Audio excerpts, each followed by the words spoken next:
Hello and welcome back to The Real Deal. Today we have got two games for you. We're playing against PSG in the Champions League first knockout round, and then we're taking on Granada in La Liga. PSG are the reigning holders of the Champions League. They won it last season, and of course, if you remember back to the first episode of this season, they beat us 4-0 in the UEFA Super Cup. So I don't really hold out much hope against PSG.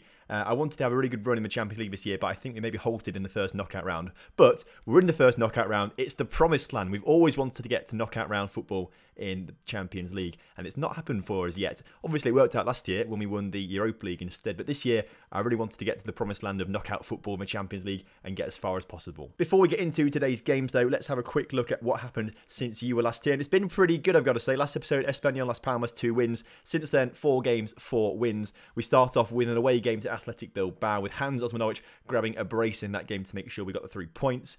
We then played at home to Malaga. Again, Hans Osmanovic on the score sheet, this time with a hat-trick, and Oriol Stan coming off the bench to make sure he secured the win for us in a 4-2 win. After that, we travelled to Villarreal. Luka Adzic scoring the goal there to make sure we won that 1-0. And then we picked up the 4th and final win in between episodes. Again, Luka Adzic's goal separating the 2 teams there as we beat Osasuna 1-0. So pretty good stuff in between episodes. Maximum points return. It's also pretty good for us as well because Real Madrid lost the game as well in there somewhere. So we're now 8 points ahead of Real Madrid after 25 games played, which is really, really good. It puts us in good stead for the rest of the season. There's 13 games left this season. Of course, 38 total games are played, aren't they, in the first division. There's 13 games left, 8 points clear. It's looking good, but we've bottled things before in much tighter circumstances. The Valencia debacle, for example. We won't talk about it, but the Valencia debacle. Either way, things are looking pretty good. Fingers crossed we keep up our good form, and at the end of the season, hopefully, we'll be hoisting up the Liga trophy for Oviedo. Right, on to the PSG game then. We are playing at home today. And if we want to win this tie, we have to try and play attacking football, I think. So I think in this first home leg, we try and go for it. So we're going to go for our usual formation. It's been working well for us. This is the formation that won us the 4 games in between episodes. So fingers crossed, we do all right. Berke Ozil starts in goal as per usual. The back line of Cucurella, Chiron, Lemos and Diouf coming in today because, where is he? Gaston will be suspended for this game. So that's not great, but Diouf is a very adequate replacement for him. Harbo in that CDM position with Dad and Kaidia just ahead of him. Of course, it's Luka Adzic on the left. Of course, it's Orsolini on the right. And you know it's always, always, always going to be Hans Osmanovic up front. In fact, you could probably just you know what the lineup is before I do, because I never really change it now. It's literally the same sort of thing, so I don't need to talk you through it anymore, really, do I? Right then, kickoff is upon us here today. I think we could grab a result today. I think we've got enough about it. I think we've shown it through the season. We're top of the table by 8 points. We did beat Real Madrid 2-0, but of course they didn't beat us 5-1, so on our day, we can beat anyone, I reckon. I really honestly believe that, and hopefully today is our day. First highlight of the game, though, looks like it is going towards Paris Saint Germain as Mbappe's finds a lot of space on that right hand side. Got the space to put the cross in, headed in by number 33. I thought it'd be their striker, but number 33 doesn't seem like a striker. They've got the corner though. Neymar putting the corner in, cleared out by Mauricio Lemos, and Adzic now potentially could start a counter-attack as Orsolini gets on the ball. There's lots of space on the left-hand side of the pitch. Osmanovic is there. Osmanovic back to Orsolini on the edge of the area. He puts it across. Deligic gets in the way. If Luka Adzic had been a little bit more switched on, perhaps he could have snuck in there to try and grab a goal. But that was a lovely little counter-attack there. If we can do a bit more of that, that'd be great. I think as long as we don't let PSG, if we can try and keep a clean sheet, that would be great. I don't mind drawing 0-0 as long as they don't get away goals, because that puts us in a pretty good position. As long as they don't get away goals, that's quite good. Of course, a 0-0 draw does sort of rely on us scoring at their place to try and get an away goal sort of thing, and try and draw the game, of course. Easier said than done, but it would be much easier to progress into the quarterfinals if we can get a result here today and limit them to not scoring any goals at all. That-wise, we are slightly on top, so it's better than the Europa Super League, whatever it was that we played in as soon as I say that, Mbappe, of course, is going to score, gets in Neymar's corner there. So they do get the goal and the away goal, unfortunately, PSG. I was about to say that we're slightly on top in stats, but obviously they've just leveled things up now and have gone ahead in the key stat, which is the goal scored. So it's not looking great, but we do have a chance straight from kickoff as Luka Adzic gets on the ball. He's got a lot of time on the ball. He puts it straight across to Diouf. That wasn't the best ball, I've got to say, but Orsolini now on the ball. He's got a chance to run at the defence now. He puts it into Osmanovic, but intercepted by their CDM or their midfielder. Back to Oblak in goal. He puts it up towards Mbappe, who I think may have just won World Player of the Year. Obviously, Osmanovic didn't get it, and I feel that's a real injustice because he is such a good player. His stats are amazing. He's consistently a top goal scorer in La Liga. I don't understand why he's not getting World Player of the Year and things like that when he scores as many goals as he does and gets as many assists as he does. It's just frustrating for me. Not that I'm bitter about it at all. Not that I'm bitter about it. Right, half-time then. We're going to go aggressive. Show me something else in the second half. Everyone seems motivated by that, which is what I want to see. I want to see motivation on the boys' faces. We played really well in that first half, I've got to say. I think we're unlucky to concede from a set piece. We've played really well. We're really, really in the game, you've got to say as well. So if we can just sort of step things up a little bit in the second half, maybe we can try and get a result here. I think, though, we do need to change things up a little bit, I've got to say. Adzic has played really poorly, which is unusual for him. He's not normally that bad. He's not bad at all. That's the thing. He's not bad at all. What we're going to do, we're going to change to this formation, and we're going to take Adzic off.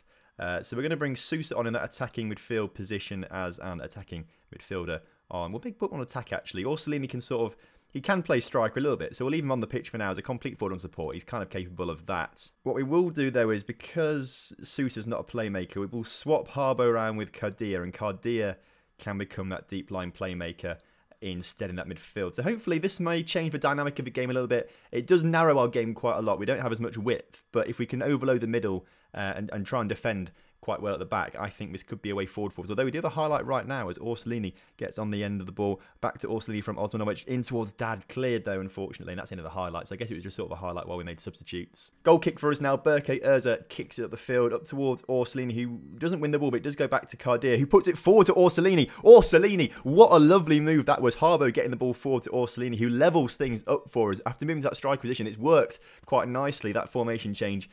Clearly for Orsolini, it's worked out quite nicely. So he's got the goal. We're back in the game now. We weren't really out of it, but we're back in the game fully now. 1-1. Of course, they've got the away goal, so technically they do have the advantage going to the second leg. A 0-0 in the next leg would be pretty detrimental for us if we get knocked out. To be fair, with 10 minutes to go, we've really come to this game after the formation change. We've really stepped up in the stats. 13 shots to 9 shots now. What we will do is we'll say push forward to the boys out there. I mean, I feel like it's a bit too late to make changes now.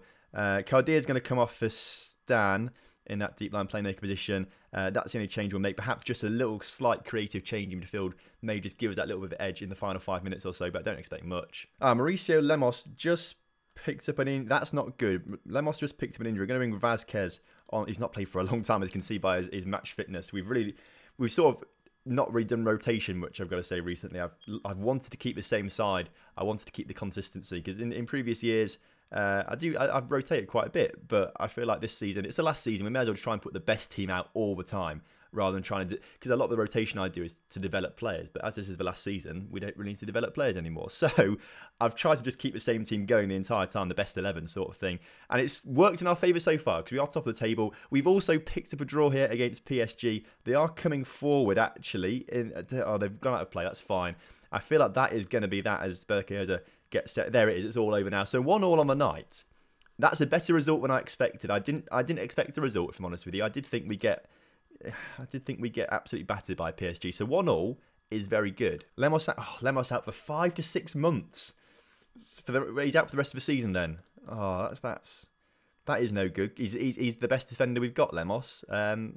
That is a shame. Well, thank you for your service so far this season, Lemos. You've been really, really good. We're never going to see you again, but your 19 appearances and 1 goal, been crucial. So thank you very much. Again, 4 days off until the Granada game, so we will rest the players in between to make sure they're fighting fit. I think we've got like 2 or 3 weeks off, maybe even 4 weeks off before the next PSG game, because it rotates with different sides in the Champions League all the time. So the next leg is going to be very, very tough. Away from home to PSG, we may have to go to the 5 at the back formation, try and sit back and try and get a score on the counter-attack, basically. That might be the way to do it. I'll just point out as well, our under-19s, played 24, won 24. They're doing really well this season. They've been I think they might have won it last season, because they have different groups in the Spanish under-19. So the top person in the group goes to, I don't know, they go through to like a playoff system, and then our under-19 have always lost that playoff system. They may have won it last season, but I mean, I can't even see that now, so it might be something different. And if we do an update on the other Oviedo sides, apparently our striker for the B team has just picked up Player of the Month. The B team are doing all right. 14th in the second division. That is better than all right, to be fair, isn't it? They have no right to be in the second division, the B team. The B team is literally made up of about 18 and 19, 20-year-olds sort of thing that just haven't been progressing to the first team yet sort of thing, because they're just not good enough yet.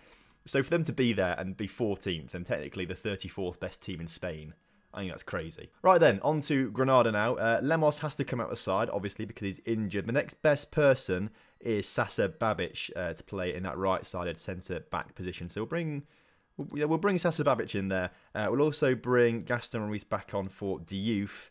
And I do kind of want to bring Stan on the pitch because he does play well when he comes off the bench, basically. He probably deserves a start, but at the same time, Kadir is better, he's fitter, and we'll stick to it. So there are two changes that we'll make at the back, basically, bringing back Ruiz into the team, Babic to replace Lemos, who's out for the rest of the season, unfortunately. Now let's go and thrash Granada. Right then, kickoff is upon us here, and I don't know what Davis is going to come out to you, really, because, well, I need to work out what I'm schedules, basically. Now that I'm working and things like that, I need to get a few days ahead, as Luka Adic is fouled in the area. We pick a penalty. Is Adic the best person to take it? Well, actually, Orsolini is slightly better. So I'll put the faith in Orsolini for this penalty. We'll watch the penalty first, and then we'll talk about things. Is that not Orsolini? Oh, it's 20 throw. I thought it was a 30 throw. It's like, who's taking that? He puts it... Okay, well, okay. Let's never trust Orsolini on penalties again. I don't think I've ever seen one go wide like that. Like, sometimes they hit the post or go over, but I've never seen one go wide. So, I mean, that was a new experience. Maybe I'm just not watching closely enough on penalties. I don't know. Either way, though, as I was saying, I'm not quite sure when this will come out, because I'm trying to stay a few days ahead with work now. So in case, like, I can't record in an evening, I can fall back on, you know, some more things that I've got pre-recorded, basically. So it's Thursday night now.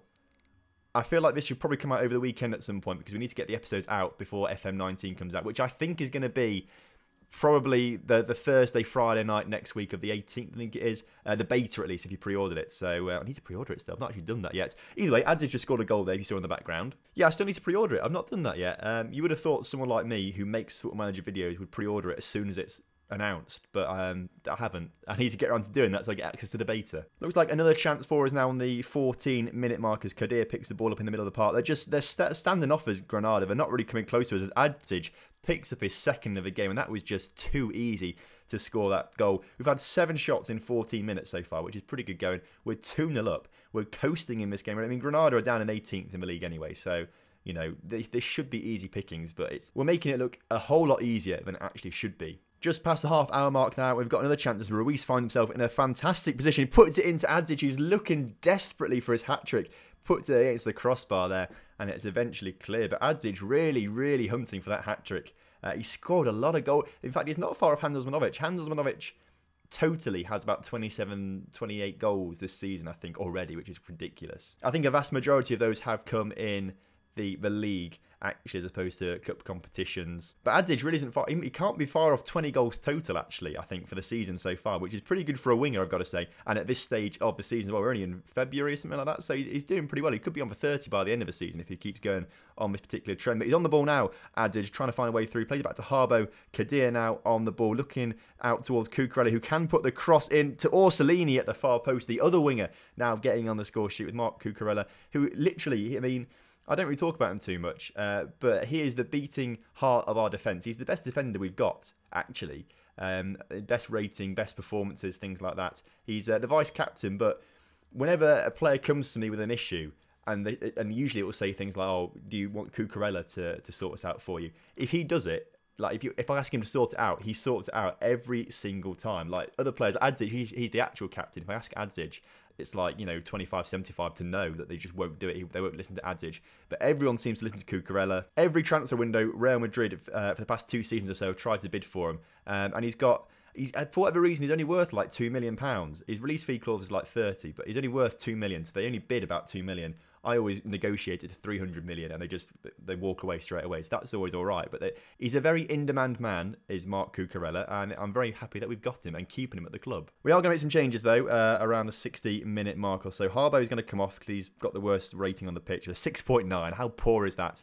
So Thomas Partey is going to come on for him. We are going to bring Stan on for Kadir, I think. We'll give him a little bit of a stretch out there. There are 2 changes that we'll make. Probably the only changes that we'll make for the game, actually. I'm not too fussed about changing things around. Stan on the ball for us now. Plays it into Dad in the more central position. Out to Adic, who's still looking for his hat-trick. Dad back to Stan. Stan in towards Osmanovic, who can put the ball across. Back to Dad, who nearly heads it in at the near post. Keeper did very well to make that save. Orsolini now with a corner clear, but only as far as Thomas Partey, who puts it into Dad, who doesn't quite get on the end of it. Clear, but only as far as Marc Cucurella, who we already have identified as a massive part of our side. Babic now on the ball. You try and play it out more to the right-hand side of the pitch. Stan into Dad. Dad towards Luka Adic, who can put the cross into Orsolini, who puts it wide of the post. If we'd only given that penalty, if we just let Adic take the penalty like he was meant to take it, rather than give it to Orsolini, he'd be on his hat-trick now, and I'd be happy for him. Oh, you've got to be joking me.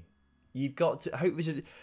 Babic now injured, so for a second time in a row, Vazquez coming on for the injured right centre-back, which isn't great. Hopefully he's not out for too long. Hopefully it's not another 5 or 6 month injury like old Mauricio Lemos has got. Good job we didn't call 3 substitutes earlier on, else we'd be stuffed right now. I don't know if you can hear the music in the background, but my sister's got her music on very loud. It's quite a good tune, this one. I'm not quite sure what it is, but I like the sound of it. If you can hear it, then that could break copyright. I don't know. If you can hear it, I might get a copyright strike for this. I don't know. But Orsolini on the ball in the final few seconds of the game, out towards Ruiz. Can we get one final goal? No, that was an awful cross. And as far as I'm aware, as soon as the keeper lines up to take this shot, or goal kick rather, not a shot, that'd be weird, wouldn't it? The game is over. We win 3-0. Very, very, very comfortable win there. And we retain our 8-point lead at the top of the table. It's actually stretched to 11 points now because Real Madrid play on a Sunday. But I fully expect it to go back to 8. Right, let's see how bad this injury is to Babic. If it wants to skip through the news feeds. Babic, only concussion, 12 days to 3 weeks. Still a bit of a... In fact, he might miss the PSG game, actually, which would be a bit annoying. But we do have Vazquez who can fill in, I suppose. Luka Azic now 1 goal away from 15. So not quite as many as I thought he was on. Although that's only in the league. Total, he's on 18. So I was kind of right, near 20 goals. Valued at 50... What's his release fee clause? Only 26 million, and he's valued at 50. So it's a good job not doing more seasons. Otherwise, we could easily lose him this summer for a lot less than what he's worth. Just look at these stats, though. Look at those stats. They're amazing stats. Just tell me they're not amazing. Right, then, next episode is the second leg against PSG. So that'll be interesting. And then we'll play Seville after that, which will be quite a big game. They're 5th in the table. So we've got some big games actually coming up. Atletico Madrid, PSG, obviously, Seville, Barcelona, Real Madrid towards the end of the season as well. That'll be a big game if they start to catch us up. So... it's pretty exciting stuff as the season comes to a close. So thank you very much for watching today's episode. I hope you have enjoyed it. If you have done, make sure you drop a like on the video. Subscribe to the channel if you're new around here. And I'll see you next time for some more Real Deal action.